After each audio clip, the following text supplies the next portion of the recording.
স্বাগত ডিবিসি সংবাদে, আপনাদের সাথে আছি তাসনুভা তন্নি। স্থানীয় সরকারের চেয়ারম্যান মেয়র নির্বাচনে জনগণের সরাসরি ভোট না রাখার সুপারিশের সমালোচনা করেছেন নির্বাচন বিশেষজ্ঞ ও রাজনীতি বিশ্লেষকরা। সংস্কার কমিশনের সুপারিশ, চেয়ারম্যান মেয়র নির্বাচিত হবেন ইউপি সদস্য বা কাউন্সিলরদের ভোটে। এমন হলে দুর্নীতি ও রাজনৈতিক প্রভাব বাড়বে মনে করছেন বদিউল আলম মজুমদার। আর রাজনৈতিক বিশ্লেষকরা বলছেন, এ ধরনের সিদ্ধান্ত হলে প্রশ্নবিদ্ধ হবে জবাবদিহি।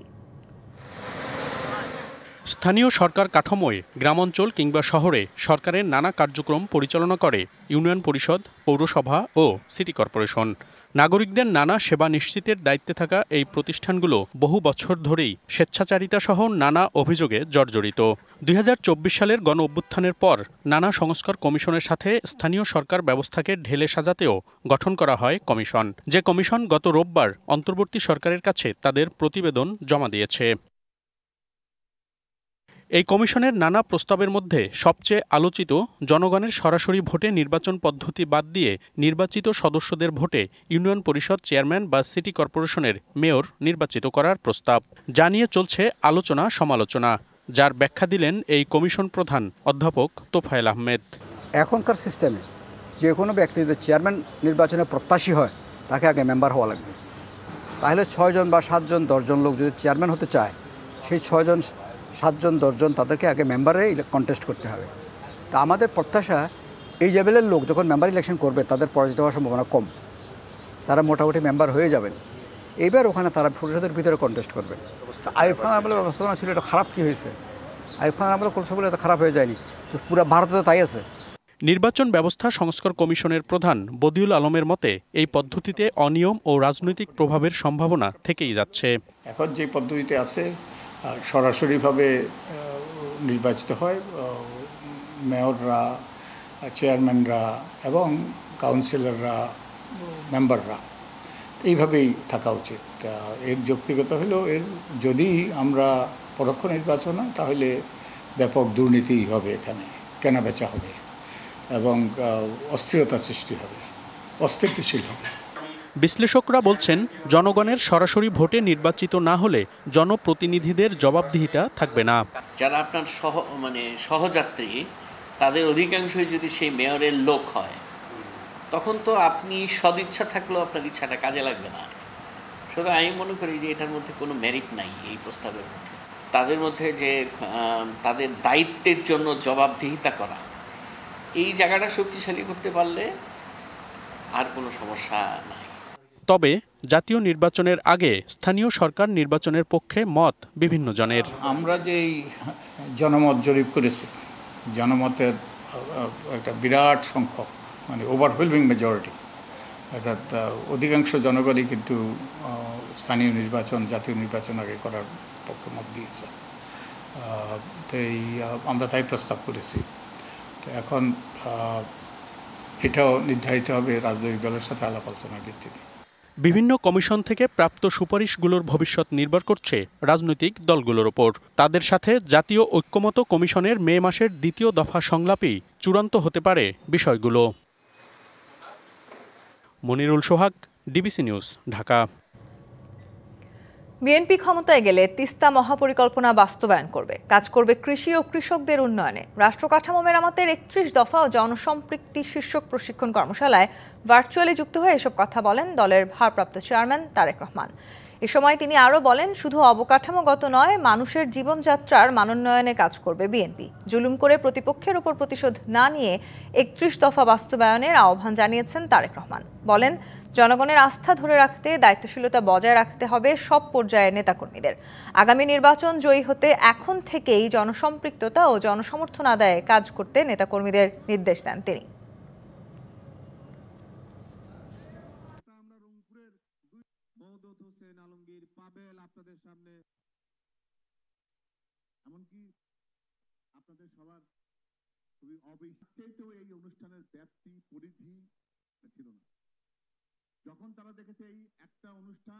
আমরা জুলুম করে প্রতিশোধ নিতে চাই না।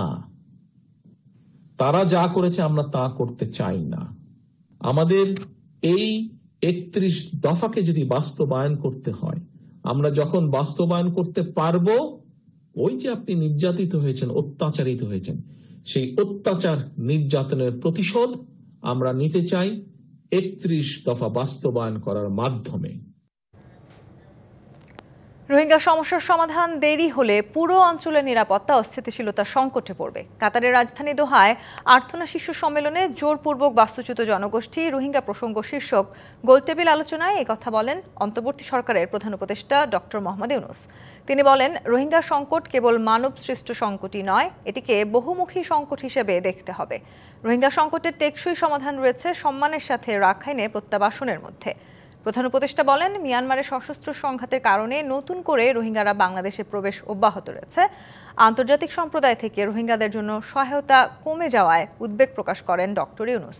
প্রধান উপদেষ্টার কাতার সফর রোহিঙ্গা সংকটের বিষয়ে নতুন আলোর পথ দেখাবে বলেন তার প্রেস সচিব। এটা একটা খুবই আমি বলবো যে সফল একটা প্রোগ্রাম ছিল। এই ক্রাইসিসটা নিয়ে আবার কথাবার্তা ইন্টারন্যাশনালি কথাবার্তা হচ্ছে এবং এটার একটা বড় আমরা সাফল্য পেয়েছি বিমস্টেক মিটিংয়ে। মায়ানমার ফরেন মিনিস্টার কিন্তু জানিয়েছেন যে তারা 1,80,000 রোহিঙ্গার কে তারা ক্লিয়ারেন্স দিয়েছে তারা যে রোহিঙ্গা, এবং এর ফলে আমরা আশা করছি যে এইটা একটা ধাপ, এটা অনেকগুলো ধাপের একটা ধাপ, যে এইটা আমাদের রিপ্যাট্রিয়েশনের দিকে এইটা আমাদেরকে হেল্প করবে। সীমান্তের সব ভিডিও সত্য নয়, আবার সবটা যে মিথ্যা তাও নয়। সম্প্রতি বান্দরবানের একটি উৎসবে মিয়ানমারের আরাকান আর্মির সদস্যদের উপস্থিতির একটি ভিডিও প্রসঙ্গে এ মন্তব্য করেছেন স্বরাষ্ট্র উপদেষ্টা অবসরপ্রাপ্ত লেফটেন্যান্ট জেনারেল জাহাঙ্গীর আলম চৌধুরী। এ সময় মিয়ানমারের সাথে সীমান্ত পুরোপুরি সুরক্ষিত বলে দাবি করেন স্বরাষ্ট্র উপদেষ্টা। বুধবার চট্টগ্রামের সার্কিট হাউসে আইনশৃঙ্খলা বাহিনীর সাথে বৈঠকের পর গণমাধ্যম কর্মীদের মুখোমুখি হন স্বরাষ্ট্র উপদেষ্টা। সম্প্রতি বান্দরবানের রেমাক্রিতে বৈশাখী উৎসবে মিয়ানমারের বিদ্রোহী গোষ্ঠী আরাকান আর্মির সদস্যদের অংশ নেওয়ার একটি ভিডিও আলোচনায় আসে। জানতে চাইলে স্বরাষ্ট্র উপদেষ্টা বলেন, আরাকান আর্মি অনেক দিন ধরে এই অঞ্চলে আছে, লড়াই চালিয়ে আসছে। আরাকান আর্মি কিন্তু এখান থেকে ফাইট করতেছে অনেক দিন যাবত। এদের কিন্তু আছে, যেমন এই পারে অনেকে বিয়ে ঠিক করে ফেলছে, যেটা নিয়ে অস্বীকার করা নাই। বাট যে হারে ইসে আসছে ভিডিওতে জিনিসটা কিন্তু আপনি তো টিকটক ভিডিও কিন্তু অনেকভাবে করা যায়, বাট সবটাতে সত্যি এটা তো না, আবার সবটাতে মিথ্যা তাও না। এইটার ক্ষেত্রে আপনার একটা ব্যালেন্স করতে হবে। আরাকান আর্মি মিয়ানমার সীমান্ত দখলে রাখায় দেশটির সাথে বাণিজ্য বাধাগ্রস্ত হচ্ছে বলেও জানান উপদেষ্টা। তবে পাহাড় আগের তুলনায় শান্ত বলেও দাবি তার। সীমান্ত পুরাভাবে রক্ষিত আছে। বর্ডারটা তো একটু ডিফিকাল্ট বর্ডার, আমরা তো মিয়ানমারের সাথে যোগাযোগ রাখি, কিন্তু বর্ডারটা কে দখল করে আসছে? আরাকান আর্মি পুরাটা। এখন দেখবেন মিয়ানমার থেকে কোনো কিছু ইম্পোর্ট করতে হলে বা এক্সপোর্ট করতে হলে মিয়ানমার সরকারেরও ট্যাক্স দিতে হয়, আবার আরাকান আর্মিতে যারা আছে তারাও পয়সা নিচ্ছে। ভুল বা মিথ্যা সংবাদ প্রচার হলে পাশের দেশের গণমাধ্যম এর সুযোগ নেয়। তাই সব ক্ষেত্রে প্রকৃত ঘটনা তুলে ধরার অনুরোধও জানান স্বরাষ্ট্র উপদেষ্টা। মাসুদুল হক, ডিবিসি নিউজ, চট্টগ্রাম। সংযুক্ত আরব আমিরাতের দুবাইয়ে গোল্ডেন ভিসা পাওয়া ৭০ বাংলাদেশিকে চিহ্নিত করেছে দুর্নীতি দমন কমিশন। তাদের পাসপোর্ট সহ বিস্তারিত নাম ঠিকানা সংগ্রহ করে আয়কর ফাইল তলব করেছে সংস্থাটি। দুদকের কাছে তথ্য রয়েছে, এসব বাংলাদেশি গোপনে দুবাইয়ে অর্থ পাচার করেছেন, আর পাচারের অর্থ বিনিয়োগ করেছেন আবাসন সহ বিভিন্ন খাতে। বিভিন্ন দেশ থেকে প্রকাশ্যে গোপনে বিপুল পরিমাণ অর্থ স্থানান্তরিত হচ্ছে সংযুক্ত আরব আমিরাতের দুবাইয়ে। আবাসন খাতে বিনিয়োগ সহ বিভিন্ন ক্যাটাগরিতে গোল্ডেন ভিসা দেয় দেশটি। যুক্তরাষ্ট্রভিত্তিক অলাভজনক প্রতিষ্ঠান সেন্টার ফর অ্যাডভান্সড ডিফেন্স স্টাডিজের প্রতিবেদন বলছে, গোপনে 459 বাংলাদেশি দুবাইয়ে মোট 972টি আবাসন সম্পদের মালিক হয়েছেন। এজন্য তারা ব্যয় করেছেন $315 মিলিয়ন। এসব সম্পদের মধ্যে 64টি দুবাইয়ে অভিজাত এলাকা, দুবাই মেরিনা ও 19টি পাম জুমেরাইতে, যেখানে অন্তত 100টি ভিলা ও কমপক্ষে 5টি ভবনের মালিক বাংলাদেশি। 4 থেকে 5 জন বাংলাদেশি প্রায় $44 মিলিয়ন সম্পত্তির মালিক, যদিও প্রতিবেদনে কারো নাম পরিচয় প্রকাশ করা হয়নি। এসব সম্পদের মালিক কারা তার অনুসন্ধানে নামে দুদক। সবশেষ দুবাইয়ে বিনিয়োগকারীদের মধ্যে ৭০ জনকে চিহ্নিত করেছে সংস্থাটি, যাদের নাম ঠিকানা এবং পাসপোর্ট নম্বর সংগ্রহ করেছে দুদক। তালিকায় রয়েছেন আহসানুল করিম, আঞ্জুমানারা শহীদ, হেফজুল বারী, মোহাম্মদ ইকবাল, হুমায়রা সেলিম, জুরানচন্দ্র ভৌমিক সহ ৭০ জন।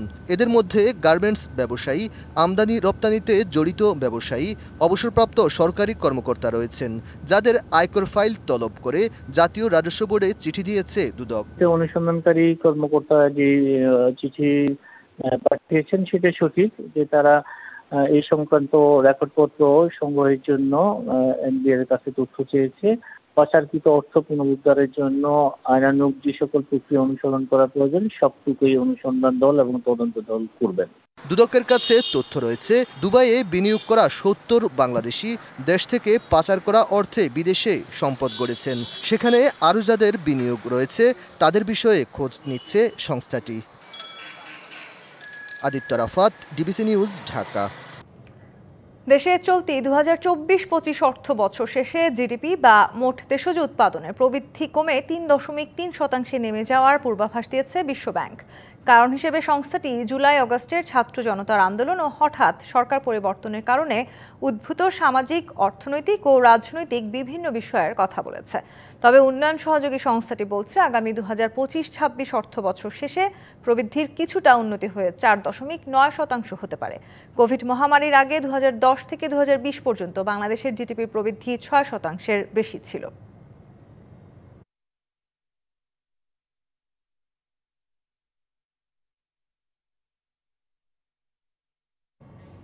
এবার দেখবেন সিএসআরএম এর সৌজন্যে ডিবিসি এক্সপ্রেস।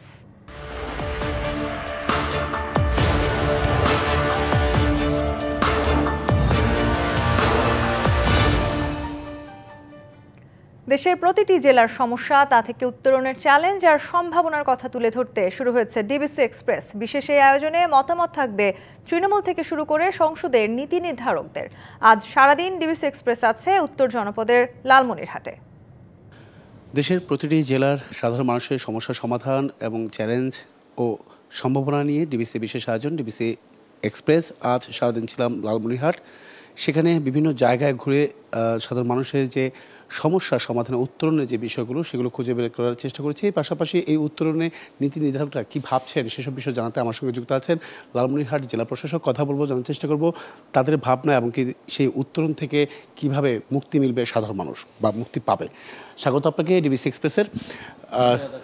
এবং আপনাদের যে দর্শক তাদেরকে শুরুতে একটু জানাতে চাচ্ছিলাম যে আমি আজকে সকাল থেকেই লালমনিরহাটে বিভিন্ন জায়গায়, বিশেষ করে তিস্তা চরাঞ্চল কিংবা যে বন্দর স্থলবন্দর রয়েছে সেখানে আমি বুড়িমারি সেখানে আমি ঘুরে দেখেছি। তো সেখানে অর্থনৈতিকভাবে অবকাঠামো থেকে শুরু করে বেকারত্ব থেকে শুরু করে তাদের বিভিন্ন সমস্যার কথা জানিয়েছেন। সেটা একটা 4 লেনের একটা বিষয় আছে, পাশাপাশি তাদের যে 17টা পণ্য আমদানি রপ্তানিতে বন্ধ হয়ে গেছে সেখানেও একটা ক্ষতিগ্রস্ত হচ্ছেন ব্যবসায়ীরা। সেসব বিষয় আসলে আপনাদের পক্ষ থেকে কোনো ধরনের পদক্ষেপ নেওয়া হয়েছে কিনা? ধন্যবাদ আপনাকে। আমি প্রথমেই বলি 17টি পণ্যের কথা আমরা বন্দর কর্তৃপক্ষের সাথে যোগাযোগ করছি, এটার সমাধান খুব দ্রুতই হয়ে যাবে। 4 লেনের বিষয় বলি, আমরা কিছুদিন আগে জেলা প্রশাসক সম্মেলন হয়েছে, সম্মেলনে আমি বিষয়টা উপস্থাপন করেছি, স্যাররা আশ্বাস দিয়েছেন। এবং আপনারা জানেন যে এই ঈদের পূর্ব সময়ে সড়ক নিরাপত্তা নিয়ে একটা জুম মিটিং হয়েছিল, সেখানে আমাদের সড়ক পরিবহনের যে মাননীয় উপদেষ্টা ছিলেন তার সাথে আমি বলেছিলাম, স্যার আমার 30 সেকেন্ড সময় দরকার। আমি বলেছি যে স্যার এখানে প্রায় 16 থেকে 17টা বাঁক প্রতিদিন এই গাড়ি কোনো না কোনো অ্যাক্সিডেন্ট হয় এবং উল্টে যায়। তাৎক্ষণিক আমাদের উপদেষ্টা মহোদয় এটাকে সাড়া দিয়েছেন এবং আমরা আপনারা খুশির খবর যে এটা ফিজিবিলিটি স্টাডি চলতেছে এই বাঁকগুলো সরলীকরণ এবং 4 লেন করণের জন্য। 4 লেনের বিষয়ে আরও একটা সুখের খবর হলো যে সাসেক 2 যেটা রংপুর পর্যন্ত এসেছে, এটাই আমাদের বুড়িমারি পর্যন্ত সাসেক 3 হিসেবে চলে আসবে। অর্থাৎ সাসেক 2 কাজ যখনই শেষ হবে তখনই আমরা 4 লেনটা অর্থাৎ রংপুর বগুড়া আপনি যে রাস্তাটা এখন দেখতেছেন খুবই সুন্দর সিরাজগঞ্জের দিক দিয়ে, ঠিক অনুরূপ একটা রাস্তা আমাদের এই বুড়িমারি পর্যন্ত হবে। আরও কিছু দাবি ছিল তাদের, সেক্ষেত্রে শ্রমিকরা বিশেষ করে তারা আহত হলে উন্নত চিকিৎসা পাচ্ছে না সেই জায়গাটাতে, সেখানে একটি উন্নত মানের একটা যে মেডিকেল কলেজ বা মেডিকেল হাসপাতাল, এছাড়াও একটা অ্যাম্বুলেন্স যেটা জরুরি বিভাগে নিয়ে আসার মতো যে অ্যাম্বুলেন্স, সেটাও তারা দাবি করছেন। ধন্যবাদ আপনাকে। আমাদের অ্যাম্বুলেন্সের বিষয়টা, অ্যাম্বুলেন্স উপজেলা সদর থেকে মাত্র 2 থেকে 3 কিলো, অ্যাম্বুলেন্স কোনো সমস্যা না এই মুহূর্তে। তারপরেও ওখানকার জন্য আমরা একটা, যেহেতু শ্রমজীবী মানুষ ওখানে, আমরা ওখানকার শ্রমজীবী মানুষের জন্য স্পেশাল হসপিটাল করার জন্য আমরা অলরেডি লিখেছি, এবং হসপিটাল হলে অ্যাম্বুলেন্স অটোমেটিক চলে আসবে ইনশাল্লাহ। আরেকটি গুরুত্বপূর্ণ সমস্যা যেটা হচ্ছে যে ভুট্টা চাষ, যেহেতু 1/3 জমিতেই এই ফসলের আবাদ হচ্ছে, সেক্ষেত্রে তিস্তার যে ব্যারেজ, সেই ব্যারেজ থেকে সেচ দেওয়ার যে বিষয়টা, সেটা কিন্তু তারা পাচ্ছে না, সেই অভিযোগটাও কিন্তু করেছেন। আপনি জানবেন এই তিস্তা ব্যারেজটা কিন্তু দেওয়া হয়েছিল মূলত কৃষকদের জন্য, চ্যানেল দিয়ে পানি নিয়ে নিয়ে সেই দিনাজপুর পর্যন্ত সেচ হচ্ছে। কিন্তু দুর্ভাগ্যজনক হলেও সত্য যে পশ্চিম পাশে অর্থাৎ নীলফামারী, রংপুর, দিনাজপুর সব জায়গায় সেচের জন্য ক্যানেল করা হয়েছে, কিন্তু আমাদের এই লালমনিরহাটে একটু ক্যানেলও নাই। এই সমস্যাটা সমাধান করার জন্য আমরা নদীগুলোকে যদি সচেতন করতে পারি, অলরেডি আমরা একটা নদী নিয়ে কাজ শুরু করে দিয়েছি। আপনারা জানেন সারা দেশেই নদী নিয়ে কাজ হচ্ছে। আমরা লালমনিরহাটে 18টি নদী লিস্ট করেছি, এ থেকে একটা নদীর খনন অলরেডি শুরু হয়েছে। অসংখ্য ধন্যবাদ আমাদের সঙ্গে এতক্ষণ যুক্ত থাকার জন্য। পরবর্তীতে আগামীকাল থাকছে রংপুর, সেখানে তুলে ধরা হবে সাধারণ মানুষের যে সমস্যা সমাধানের চ্যালেঞ্জ, মোকাবেলায় উত্তরণ সহ নানা বিষয়ে তুলে ধরার চেষ্টা করব। সঙ্গে থাকুন ডিবিসি এক্সপ্রেসের। সর্বোচ্চ কোয়ালিটি বজায় রেখে উৎপাদিত দেশের সবচেয়ে কমিটেড ও কোয়ালিটি সম্পন্ন আন্তর্জাতিক মানের still bar CSRM TMT 500W। CSRM, committed for better steel। দর্শক, রাজধানীর কাকরাইলে ইনস্টিটিউশন অফ ডিপ্লোমা ইঞ্জিনিয়ার্সে হিন্দু, বৌদ্ধ, খ্রিস্টান সহ ভিন্ন ধর্মাবলম্বীদের নিয়ে প্রীতি সমাবেশ অনুষ্ঠানে যোগ দিয়ে কথা বলছেন জামায়াত ইসলামের আমির ডাক্তার শফিকুর রহমান। সরাসরি যুক্ত হচ্ছে সেখানে। তিনি তার মেয়েটিকে আমার সামনে আনতে চাইলেন। আমি বললাম প্লিজ তাকে আমার সামনে আনবেন না, এটি তার বড় মেয়ে। আর একটা মেয়ের বয়স 3.5 বছর, আর একটা কুলের শিশু 2.5 মাস।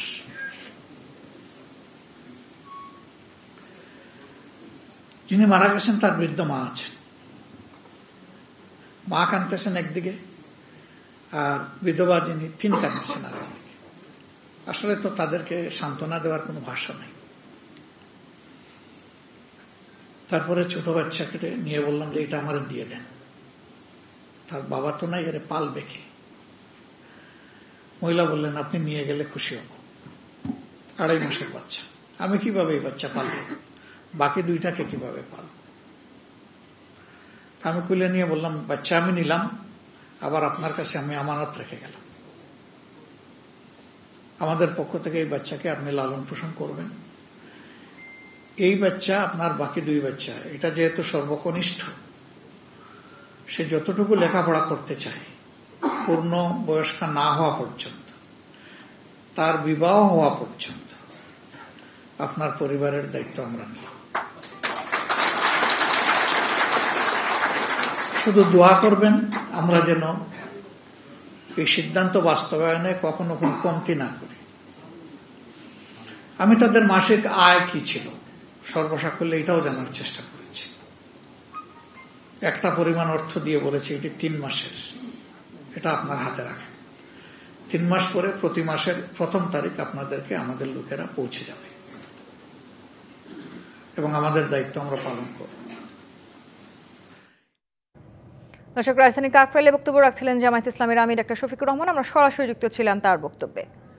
চাষাবাদেও লেগেছে আধুনিকতার ছোঁয়া। দেশের বেশিরভাগ এলাকায় ধান বা গম কাটা, মাড়াই ও বস্তাবন্দিতে ব্যবহৃত হচ্ছে ACI harvester machine. Sunamganj, Habiganj, Kishoreganj, নেত্রকোনায় কৃষককে সেবা দিয়ে যাচ্ছে ইয়ানমারের 70টির বেশি হারভেস্টার মেশিন। এতে উৎপাদন খরচের পাশাপাশি কমছে ভোগান্তি। হাওর এলাকা সুনামগঞ্জ, সবুজ ধান খেতে ভরে আছে শত শত একর জমি। আবহাওয়া অনুকূলে থাকায় এবার 137টি হাওরে বোরো ধানের ভালো ফলন হয়েছে।